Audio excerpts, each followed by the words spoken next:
성경을 쭉 살펴보면 많은 믿음의 위인들이 하나님의 다스림과 통치, 또 인도와 보호하심, 그리고 하나님의 주권 등을 의심했던 적을 우리는 자주 발견하게 됩니다. 많은 예들을 들 수 있는데 아브라함을 대표로 예를 들어보면 하나님이 약속하신 아들을 기다리기보다 잘 기다리고 있다가 한 번씩 넘어져서 하나님께서 주신 그 약속을 붙드는 게 아니라 인간의 방법으로 그 일들을 해결하려 했던 모습들을 우리는 성경을 통해서 확인할 수 있습니다. 그의 몸종인 엘리에셀에게 자기의 대를 이을 수 있는 상속을 넘겨주고 그 다음에 그를 통하여 하나님께서 나에게 주신 약속을 그를 통하여 이루어 주십시오 라고 말하기도 했었고, 그리고 이삭을 기다리다가 이스마엘을 통하여 하나님 이 자손을 통하여 하나님께서 말씀하신 그 일들을 이루어 주십시오 라고 말했던 아브라함을 우리는 성경 속에서 발견하게 되죠. 여러분, 아브라함의 이런 모습들은 하나님께서 너의 몸을 통하여, 사라와 너의 몸을 통하여 난 아들에게 내가 약속한 축복을 허락해 줄 것이다 분명히 말씀하셨음에도 불구하고 하나님의 다스림과 통치, 하나님의 섭리, 하나님의 주권을 온전히 인정하고 받아들이지 못해서 그에게서 나타나는 모습들이라 생각이 됩니다. 여러분, 아브라함만 이런 것이 아니라 또 여러분 하박국 선지자에 대해서도 잘 알고 있을 것입니다. 남유다가 바벨론에게 멸망하는 것을 보면서 하나님의 다스림과 통치하심에 대해서 이의를 제기하면서 하나님께 막 대들죠. 처음에 그가 던졌던 질문은 하나님 언제까지 남유다를 이렇게 두실 겁니까? 였습니다. 그리고 그에 대한 하나님의 답을 듣고 난 다음에 하나님 어떻게 이렇게 하실 수 있죠? 라고 말하면서 막 대들죠. 하박국이 보였던 그런 모습 또한 하나님의 주권, 하나님의 다스림과 통치를 온전히 인정하고 받아들이지 못했기 때문에 그가 그런 모습을 보였던 것이라 생각합니다. 여러분, 성경에 이렇게 많은 믿음의 위인들이 하나님에 대해서 온전히 신뢰하거나 받아들이지 못했던 모습을 계속 보이고 있다는 것이죠. 그리고 우리가 살아가는 이 세상의 삶들을 자세히 살펴보면 우리 또한 하나님의 섭리와 다스림, 하나님의 주권 온전히 받아들이고 있지 못한 모습을 발견할 때가 자주 있습니다. 여러분, 지금 우리나라의 상황들을 보면서 하나님의 다스림과 통치하심이 느껴집니까? 지금 우리나라 가운데 하나님의 다스림과 통치하심이 있다, 그것을 강하게 느끼고 신앙생활하고 있는 성도들은 아마 몇 없을 거라는 생각이 듭니다. 보수와 진보가 날이 갈수록 더 골이 깊게 갈라져 가는 모습들, 옳고 그름 이런 것들은 다 무너져 내리고 법과 규칙들 다 무너져 내리고 사회의 질서 다 망가지고 이런 것들은 완전히 무시된 채 사기꾼들의 거짓 혼동에 몰려다니는 사람들, 보수도 그렇고 진보도 그렇고 지금 세가 나눠져서 길거리에서 집회를 한참 하고 있는 중이잖아요. 더 가슴 아픈 건 이런 일들이 벌어지고 있는데 그 앞에 목사들이 서 있다는 것입니다. 여러분, 저는 그분들을 목사로 인정하지 않습니다. 저 개인적으로는 그분들을 목사로 인정하지 않은 때가 오래되었습니다. 그런데 아직까지 TV를 켜서 뉴스를 살펴보면 그분들이 목사라고 칭해지고 있죠. 목사의 영향을 받은 성도들, 교회들마저 정치에 함몰되어서 복음을 외치기보다는 정치 구호를 외치는 그런 모습들을 보면서 마음이 너무 아픕니다. 제가 제일 열받는 건 삶의 절대 기준인 성경을 목사들이 마음대로 갖다 붙이고 있다는 거예요. 여러분, 저는 그렇게 함부로 하나님의 말씀을 들이대면서 이야기하는 거 저는 절대 하지 않았으면 좋겠어요. 만약에 꼭 그렇게 해야 된다면 자기가 인용하는 말씀 앞에 어떤 말씀이 있고 뒤에 어떤 말씀이 있는지, 맥락이 어떤 것인지, 하나님께서 왜 이 말씀을 하셨는지 그것까지 다 설명해 주고 난 다음에 당면한 상황과 맞다면 그렇게 설명한 다음에 그 말씀을 인용해서 들고 왔으면 좋겠어요. 그런 게 아니라면 목사라고 함부로 하나님의 말씀을 인용하는 거 저 정말 안 했으면 좋겠어요. 여러분, 그런데 지금 우리나라의 상황 가운데서 이런 일들이 날마다 일어나고 있잖아요. 날마다. 정치적인 상황을 배제하고서라도 시간이 가고 날이 갈수록 이 사회에서 나타나고 있는 그 사건, 사고들의 소식을 접하면 정말 하나님이 이 세상 만물을 주관하고 다스리고 있는 게 맞나? 하나님이 다스리고 통치하고 있는데 왜 날이 갈수록 흉악 범죄는 더 많아지고 있지? 왜 아이들은 더 삐뚤어진 길로 계속 걸어가고 있지? 왜 이 나라는 돈과 힘에 의해서 좌지우지 되는 것처럼 보이지?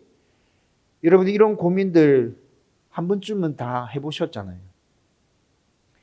여러분, 이런 모습들을 보고 있노라면 과연 하나님의 다스림과 통치하심이 이 나라 가운데 임하고 있는 건지 의문이 생깁니다. 진짜 의문이 생겨요. 여러분, 그러나 성경을 좀 꼼꼼하게 다시 한번 들여다보십시오. 지금 일어나고 있는 이 상황만을 보지 말고 전체 흘러가는 역사의 맥락에서 이 상황이 어떻게 작용하고 있는지 시간이 흐르고 난 다음에 다시 한번 살펴보십시오. 여러분, 성경을 꼼꼼히 살펴보기 시작하고 이 한 부분만을 떼놓고 생각하는 게 아니라 전체 역사의 맥락에서 다시 어떤 사건을 바라보기 시작할 때 여러분, 우리는 그 모든 상황 가운데서 하나님께서 여전히 다스리고 통치하고 계셨음을 또한 깨닫고 발견하게 됩니다. 오늘 우리가 읽었던 본문도 이를 굉장히 잘 보여주고 있습니다.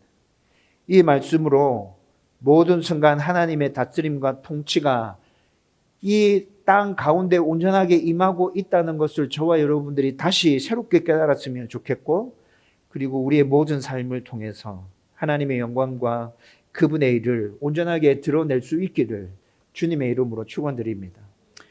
여러분, 오늘 본문에 하나님이 바벨론을 심판하고 이스라엘 백성들을 구원하겠다는 예언의 말씀입니다.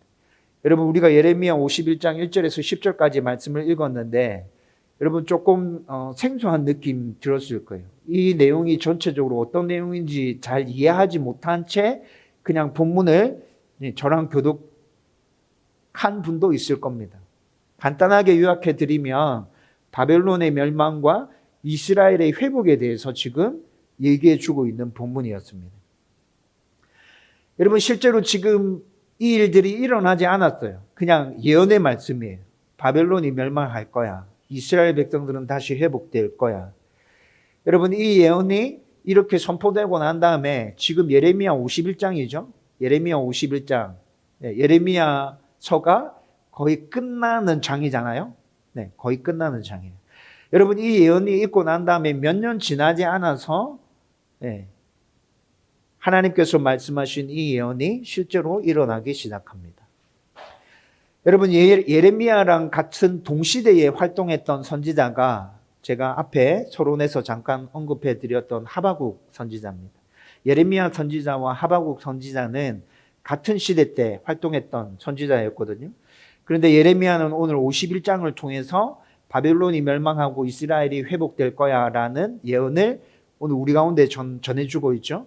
그런데 하박국서를 쭉 읽어보면 하박국서는 하나님의 예언에 대해서 잘 이해하지 못했던 하박국이 하나님에게 좀 신경질적으로 반응하는 질문들을 하나님께서 답해 주심으로 하나님의 예언들을 하박국서 전체에 말씀해 주고 있는 내용인데, 오늘 이 51장의 내용과 하박국서의 내용 전체가 같은 맥락에서 이어지는 하나의 예언이거든요.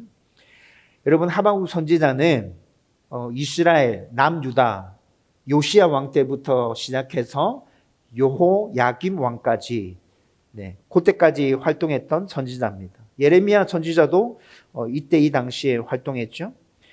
여러분, 요시야가 어떤 왕인지 여러분들 잘 알고 계시죠?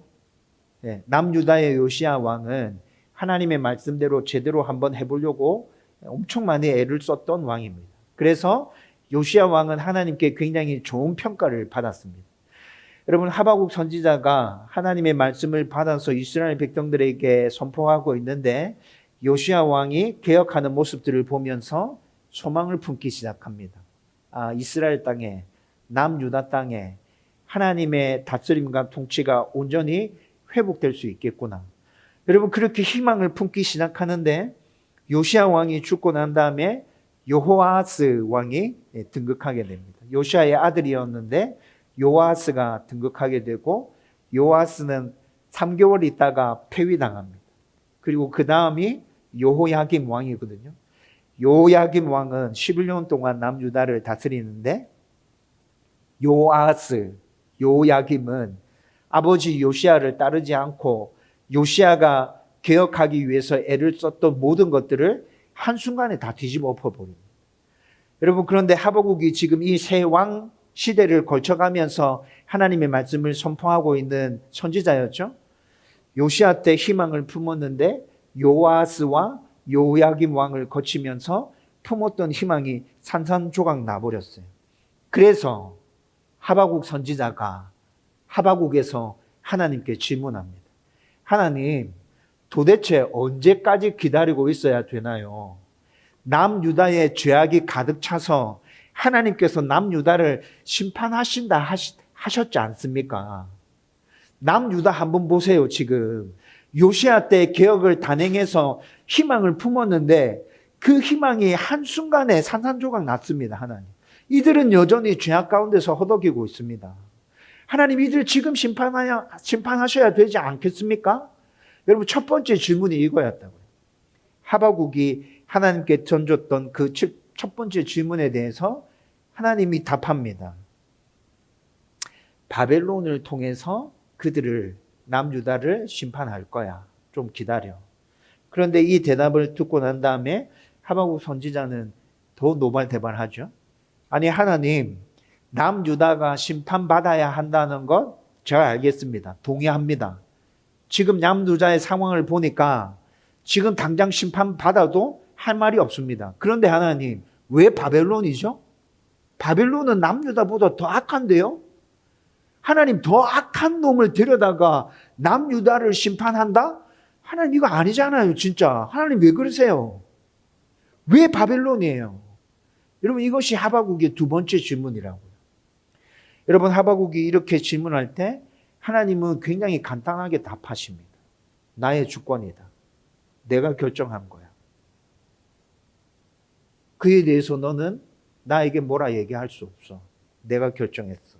그리고 또 바벨론도 때가 되면 내가 심판할 거야.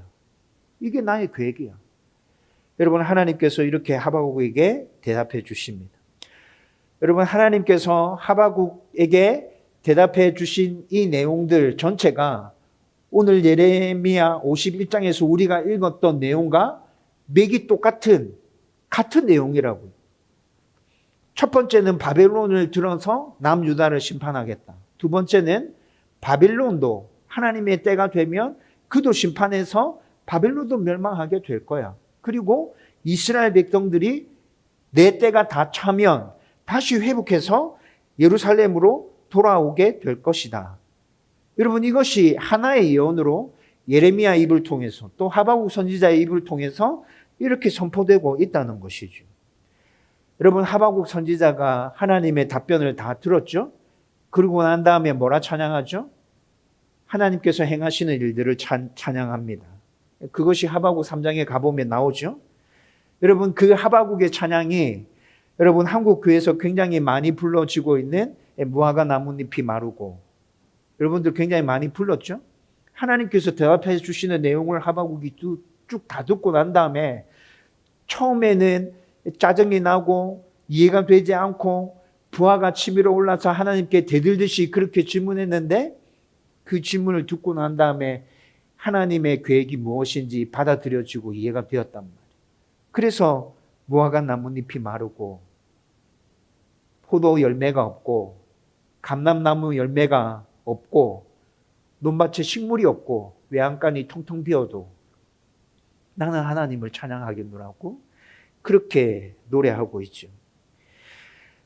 여러분, 방금 말씀드렸다시피 오늘 말씀은 하박국에서 하나님께서 하박국을 통해서 대답해 주신 그 예언들을 다시 한 번 더 확인시켜주는 예언의 말씀입니다. 그리고 이 말씀의 핵심은 하나님께서 바벨론을 멸망시키고 이스라엘을 회복시키겠다라는 게 핵심이 아니라 오늘 우리가 읽었던 본문의 10절 말씀이 오늘 말씀의 핵심입니다. 여러분 10절 말씀 어떻게 얘기하고 있어요? 여호와께서 우리 공의를 드러내셨으니 오라 시온에서 우리 하나님 여호와의 일을 선포하자. 여러분 이것이 오늘 말씀의 핵심이라. 하나님은 이스라엘이 당신의 백성임을 바벨론을 심판하심으로 말미암아 열방 가운데 나타내실 거라 말씀하십니다. 우리 공의를 드러내셨으니 이 말이 무슨 말이냐 하면 이스라엘이 하나님의 백성이라는 것을 열방 가운데 드러내셨다는 말이에요. 네. 바벨론이 멸망당함으로 말미암아서 이스라엘이 하나님께로부터 버림받은 자식이 아니라 여전히 하나님의 백성이구나라는 것이 열방 가운데 드러난다는 말씀이죠. 여러분 바벨론에게 남유다가 짓밟힐 때 하나님 말씀하신 이 예언이 성취되어질 때 여러분 이스라엘에 있었던 많은 사람들이 하나님이 자기를 버렸다 생각했습니다. 하나님 우리를 버렸어. 우리는 더 이상 하나님의 자녀가 아니야. 심지어 어떤 사람들은 하나님 계시지 않아. 하나님이 계시다면 어떻게 예루살렘이 이렇게 이방인들에게 짓밟힐 수 있지? 하나님의 백성이라 칭함받은 우리가 어떻게 이방 나라 바벨론에 포로로 잡혀서 이렇게 끌려갈 수 있어? 하나님 계시지 않아. 이런 생각을 가지고 있었던 사람들이 굉장히 많았어요. 여러분 그러나 제가 오늘 설교를 시작하면 서론 부분에서 말씀드렸죠. 여러분 한 부분만을 떼서 생각하는 것이 아니라 성경의 전체를 살펴보면 역사의 관점에서 전체 역사를 살펴보기 시작하면 여러분 단 한순간도 하나님은 당신의 백성을 버리셨던 적이 없습니다. 하나님은 우리를 버리신 적이 없어요. 우리는 하나님으로부터 버림받았다 생각할지 모르겠지만 하나님은 절대로 우리를 버리신 적이 없다고요. 하나님께서 행하시는 일을 우리가 비록 받아들일 수 없는 상황이라 할지라도 하나님은 그때조차도 여전히 이 세상 만물을 다스리고 통치하고 계셨고 우리를 굳게 붙들고 계셨고 우리의 모든 삶을 인도하고 계셨다는 것이죠. 결국에는 하나님께서 그렇게 하셨다는 것이 어떻게 드러난다고요? 바벨론이 심판받아서 멸망당할 때 하나님이 우리를 버렸어라고 생각했던 그 사람들 눈에조차도 하나님이 우리를 버리신 것이 아니구나. 여전히 하나님께서 우리를 붙들고 계셨구나 라는 것이 보여지게 된다는 것입니다. 그래서 오늘 10절 말씀에 뭐라 얘기합니까? 하나님께서 너희를 이렇게 굳게 붙들고 계셨던 이 사실을 예루살렘에서 시온에서 열방을 향해서 외쳐 선포해. 하나님은 우리의 하나님입니다. 그 하나님이 우리를 여전히 한결같이 붙들고 계셨습니다. 여러분 이것을 선포하라고 지금 예레미야 선지자는 이스라엘 백성들에게 촉구하고 있는 것이죠. 여러분 그리고 난 다음에 오늘 우리가 읽었던 예레미야 51장 1절에서 10절 말씀 전체를 살펴보면 하나님께서 그렇게 굳게 붙들고 계셨던 하나님의 다스림과 통치하심이 계속적으로 그들 가운데 임하고 계셨던 것을 어떻게 구체적으로 선포하라는 것인지 1절에서 10절까지 말씀에서 계속해서 설명해 주고 있어요. 세 부분으로 나누어서 살펴볼 수 있는데 먼저 첫 번째는 1절에서 3절에 나타나는 말씀인데 하나님의 다스리심과 통치를 선포하라 말씀하고 있습니다. 여러분 1절 말씀에 보면 이렇게 말씀합니다. 보라 내가 멸망시키는 자의 심령을 부추겨 바벨론을 치고 이렇게 말씀하죠. 여러분 여기서 내가 멸망시키는 자는 메대 나라를 말하고 있는 것입니다. 메대 나라를 하나님께서 부추겨서 바벨론을 치겠다는 거예요. 바벨론을 심판하겠다는 것이죠. 여러분 이것이 하나님의 계획입니다. 하나님의 섭리입니다. 여러분, 오늘 우리가 읽었던 예레미야 51장 상황만 정리해보면, 하나님은 지금 바벨론을 통해서 남유다를 심판하셨습니다. 그렇죠? 하나님은 바벨론을 통해서 남유다를 심판하셨는데, 이렇게 심판하시고 난 다음에 모든 상황이 종료됐어요? 이스라엘 백성들 눈에는 모든 상황이 종료된 것처럼 보였습니다. 하나님이 자기들을 버렸던 것처럼 보였습니다. 그런데 하나님의 다스림과 통치는 그렇게 끝나지 않았다고요. 그래서 51장에 지금 얘기하고 있는 게 뭐예요? 바벨론이 너희를 심판했지? 내 괴간에서? 그런데 거기서 끝나지 않아. 메대 나라를 통해서 내가 바벨론 또한 심판할 거야. 여러분, 하나님의 다스림과 통치는 여기까지 가고 있다는 것이죠. 그리고 이 모든 심판의 주체는 누구입니까? 하나님이십니다.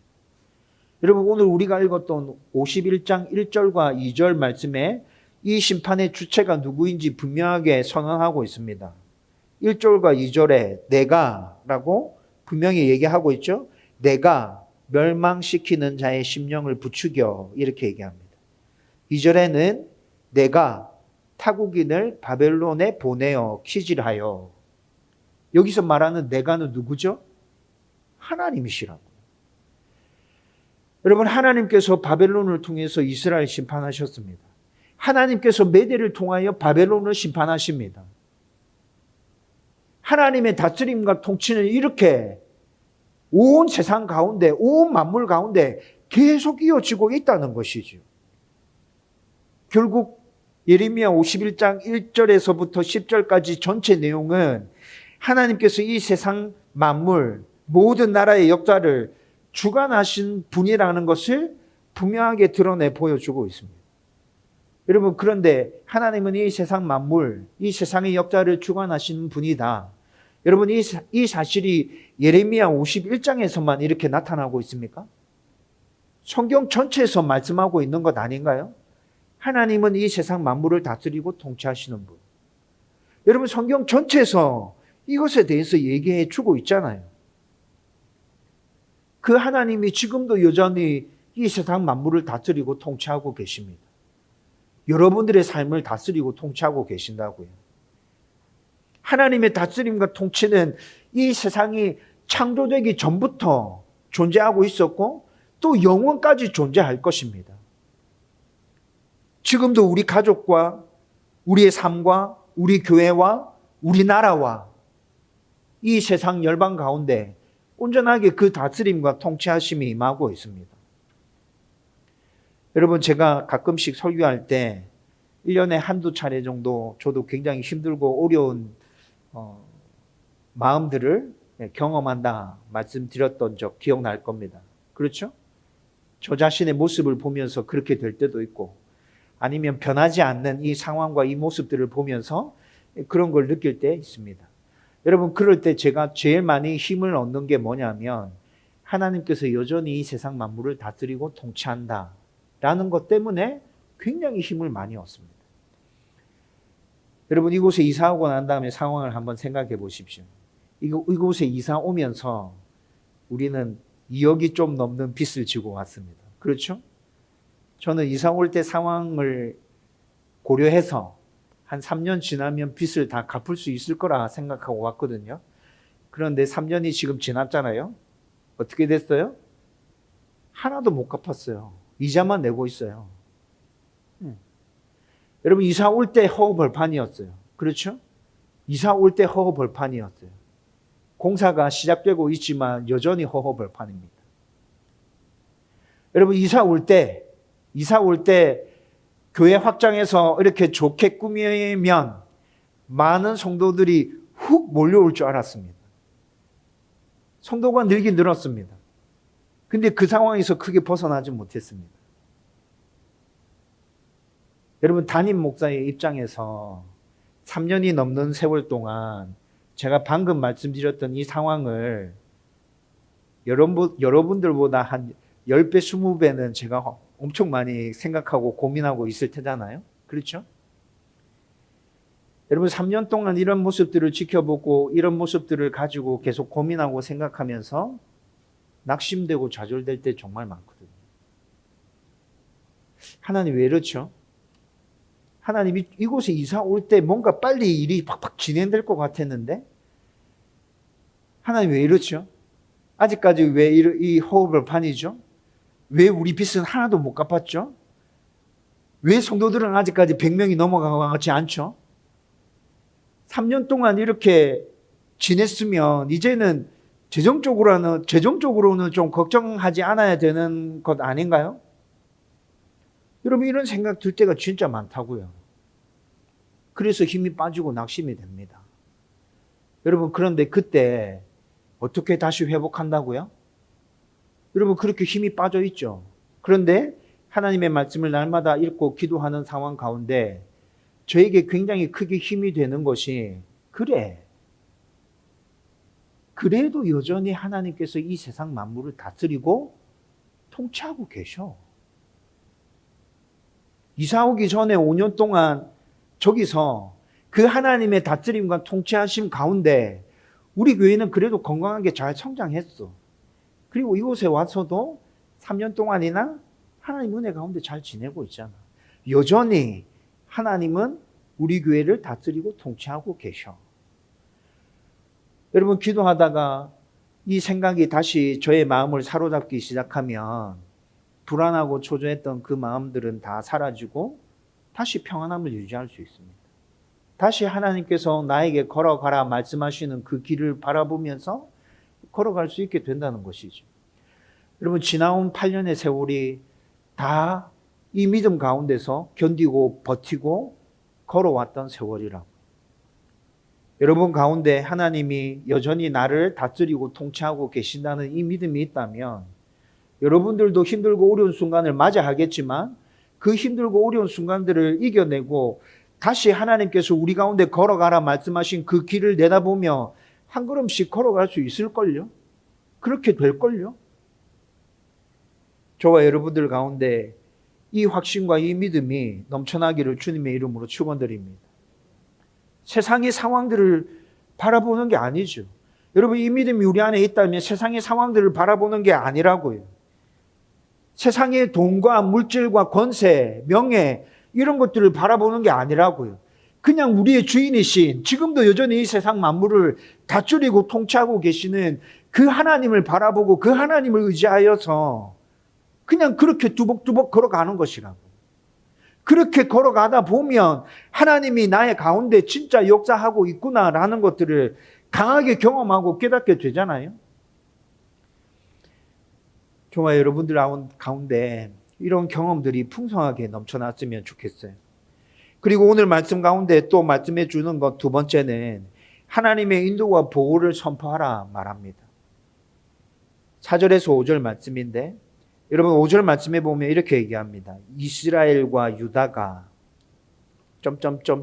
그의 하나님 만군의 여호와에게 버림을 받은 호라비는 아니니라.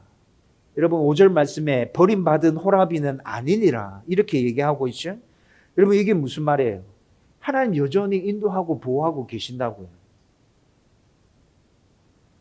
여러분 다스림과 통치의 개념은 뭔가 이렇게 조금 엄한 분위기 안에서 규칙과 규율에 맞게끔 딱딱 떨어지는 느낌 들잖아요.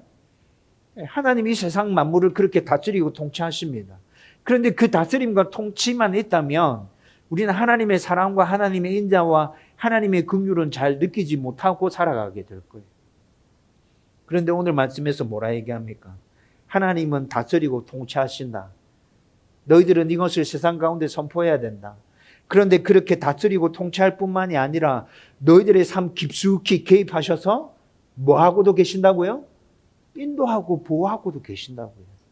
하나님이 우리를 그렇게 따뜻하게 품어주시고 우리를 배려해 주시고 이해해 주시면서 사랑으로 품어주시면서 그렇게 우리 가운데 역사하고 계신다.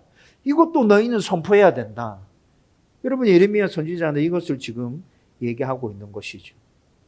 여러분 이스라엘이 죄가 가득하여 심판으로 바벨론에 의해 포로로 잡혀갔지만 하나님은 그들을 버리신 것이 아닙니다. 70년이 지난 후에 그들을 예루살렘으로 돌아오게 하시고 다시 회복시키시죠. 하나님은 자기 백성을 끝까지 보호하시고 인도하시는 분이십니다. 사랑으로 매를 때리고 심판하실지언정 절대로 버리거나 포기하지 않는다고요.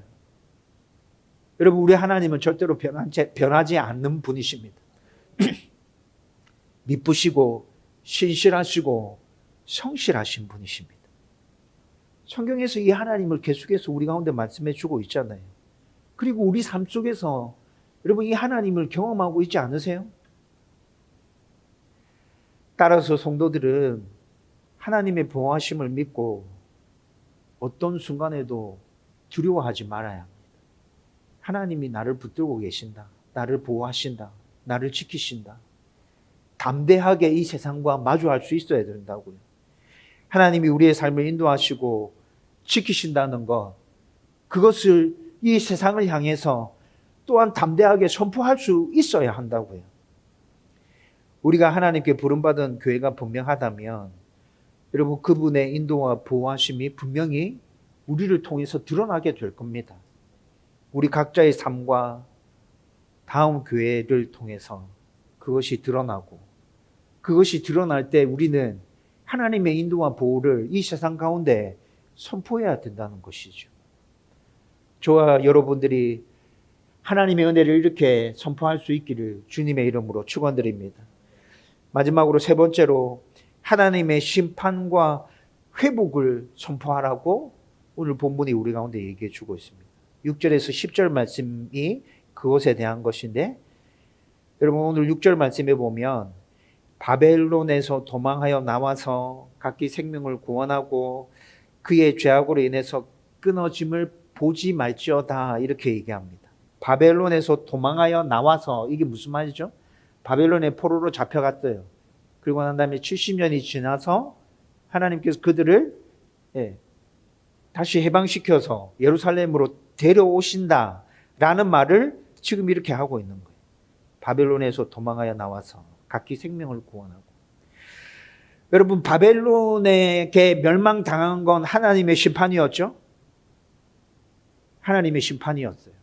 그런데 바벨론에서의 포로 생활을 끝내고 다시 예루살렘으로 돌아오는 건 하나님의 회복하심이잖아요. 그렇죠? 여러분, 우리는 하나님의 심판과 하나님의 회복을 동시에 선포해야 합니다. 하나님은 악을 그냥 절대 가만 내버려 두지 않습니다. 하나님은 그 악에 대해서 심판하시는 분이십니다. 하나님의 백성이라 하더라도, 하나님의 자녀라 하더라도 하나님은 악에 대해서 심판하십니다. 여러분, 그 심판을 우리는 징계라 말합니다. 우리가 이 세상에 사는 동안에 우리가 지은 죄에 대해서 하나님께서 징계하심으로 말미암아 힘들고 어려운 일들을 우리는 겪으면서 살아가게 될 겁니다. 하나님의 말씀에 제대로 잘 순종하면 징계 없이 평안한 삶들을 누리면서 살아가게 되겠죠. 그렇게 지내다가 하나님의 백성이 아닌 자들, 그들은 예수님께서 이 땅에 재림하시는 날 우리가 자주 사용하는 진짜 그 심판의 용어, 그 심판을 받아서 영원한 죽음으로 떨어지게 되겠죠. 여러분, 이렇게 하나님의 징계, 하나님의 심판은 당신의 주권과 섭리 가운데서 죄와 악이 존재하는 모든 만물에게 똑같이 임하는 것입니다. 그리고 심판의 목적은 단순한 멸망이 아니라 당신의 백성을 정결하게 하시고 회복시키기 위해서 심판하는 것입니다. 여러분, 하나님의 심판과 징계 가운데 당신의 자녀들을 향한 심판과 징계에는 사랑이 밑바탕에 깔려져 있습니다. 그리고 멸망당할 자들에게는 하나님의 공의가 밑바탕에 깔려져 있는 것이죠. 여러분, 따라서 우리는 하나님의 공의로운 심판을 두려워하면서 살아야, 그리고 또 두려워할 뿐만이 아니라 하나님의 백성을 향한 징계, 하나님의 백성을 향한 심판의 밑바탕에는 뭐가 깔려 있다고요? 하나님의 사랑이 깔려져 있다고. 그 사랑도 우리는 기억하고 하나님께서 다시 우리를 회복시킬 것에 대한 기대도 함께 품어야 된다는 것이죠. 그래서 우리의 모든 삶을 통해서 하나님의 공의와 구원과 회복을 이 땅 가운데 담대하게 선포해야 한다는 것입니다. 이를 통해서 교회인 우리는 세상의 죄의 심판을 경고함과 동시에 하나님의 구원과 하나님의 회복을 동시에 선포하고 또한 우리는 그 소망 가운데서 살아가야 한다는 것이죠. 여러분, 이것이 바로 교회인 우리가 이 세상 가운데서 드러내야 할 하나님의 일입니다. 여러분, 오늘 10절에 얘기하잖아요. 우리 하나님 여호와의 일을 선포하자. 하나님의 일을 선포하자. 우리가 선포해야 될 하나님의 일이 방금 말씀드렸던 이런 것이라고. 우리가 말씀과 기도를 붙들고 하나님과 동행하면서 순종하면 우리를 통해서 반드시 하나님의 일들은 드러나게 될 것입니다. 그리고 이런 삶을 살아가는 저와 여러분들을 통해서 하나님은 영광을 받으시겠죠. 여러분, 이제 말씀을 정리하려고 합니다. 오늘 본문은 우리에게 하나님의 주권과 하나님의 일하심을 아주 분명하게 보여주고 있는 말씀이었습니다. 하나님은 영원 전부터 영원까지 당신의 주권으로 이 세상 만물을 다스리고 통치하십니다. 그리고 하나님은 영원 전부터 영원까지 당신의 백성을 보호하시고 인도하시고 품어주십니다.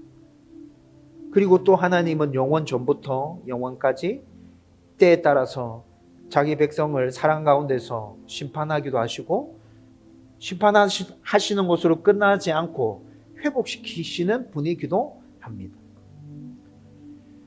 그러므로 하나님의 백성인 우리는 이런 하나님을 삶 속에서 경험하면서 하나님의 일을 선포해야 합니다.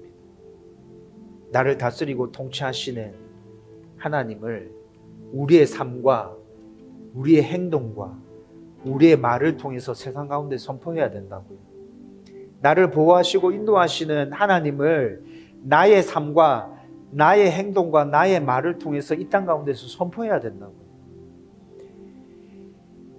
때로 내가 죄를 범했을 때 무한한 사랑을 바탕으로 해서 심판하시고 회복시키는 그 하나님을 우리는 이 땅 가운데 선포해야 된다고요. 우리가 선포하는 이 모든 것들을 통하여 하나님은 영광 받으실 것입니다. 저와 여러분들이 그 영광을 온전하게 하나님 앞에 올려드릴 수 있기를 주님의 이름으로 축원드립니다.